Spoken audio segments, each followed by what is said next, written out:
Colombia's aggressive driver mentality. A Venezuelan friend once told me of a saying in her country: "The Colombian can never lose." This seems to have come, for the most part, from the days when Venezuela was the ostensibly richer, more western-leaning nation, while Colombia was largely viewed as a violent backwater from which many of its citizens found refuge with the neighbours to the east. The rather desperate Colombians who did business with and settled in Venezuela couldn't be wholly trusted. They were always trying to get one over their better-off counterparts in the brother country. Or perhaps that should be sibling country these days, lest one offend. So the story went anyway. Needless to say, there's a lot of generalising in such a viewpoint. As Venezuelans, many of whom are quite desperate, living in Colombia today know only too well, it just takes a few bad types to see the whole group tarred with the same brush. What's more, not wanting to lose, doing one's best to avoid defeat, is in many ways a rather good trait to have. Very often, if one doesn't stand up for oneself, he or she will be trampled upon. It must also be noted that some people, simply by virtue of where they were born, start off in life with distinct disadvantages compared to others. They have a lot more obstacles to overcome to get to what one could call a break-even line if we imagine one exists. Such comparisons are, though, fraught with complications. There are many variables at play. That notwithstanding, all of us, regardless of our situation, suffer losses at some stage in life. How we deal with these setbacks tends to say a lot about our character. Not only that, but in our interconnected, interdependent society, there are certain malignant moments when the greater good option is to accept our predicament. Wait it out until more favourable conditions present themselves.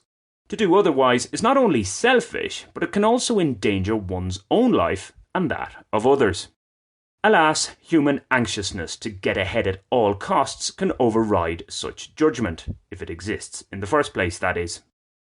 Coming back to the Colombian can never lose idea and, I'll add, to heck with everyone else, one place where it can be said this does exist without being accused of wild generalising is on the roads.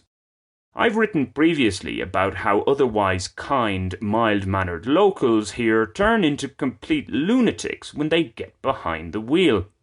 Observing this behaviour as a passenger is one thing, frightening as it often can be, but actually entering this high-stakes race as a driver allows one to get a better idea of the maniac motorist mindset. For an idea, think of those rather fatuous Fast and Furious movies. Appropriately enough, if you happen to find yourself on a bus with TV screens in Colombia, it's practically guaranteed that a Fast and Furious flick will be shown. More specifically, the mentality is not an inch. That is, if one leaves the slightest space between vehicles, it will be exploited. Even in a long line of barely moving vehicles, many drivers believe that their time is all that matters. With the merest break in oncoming traffic, they'll overtake as many cars as possible, safe in the knowledge that they'll be able to force their way back into line when the need arises. Such utter contempt for fellow humans can also be seen in queues at supermarkets and such like. In a futile effort to combat this, tailgating is the norm, a vicious circle of sorts. Gradually reducing speed when there's a red light or slower vehicles ahead appears to be frowned upon. Frantic braking is what's expected. When you mix that in with an apparent inability to go through the gears, it's little wonder cars seem to need more servicing here compared to other places. So whilst the Colombian may think that he is winning by driving in such a manner, he's actually losing. Short-term gain, long-term loss. It's a phrase that sums up many practices in these parts. Some awareness of others' needs, plus a bit of empathy, wouldn't go astray. Indeed, it could be the road to fewer losses and more wins for all interested parties. It's certainly worth navigating, at least.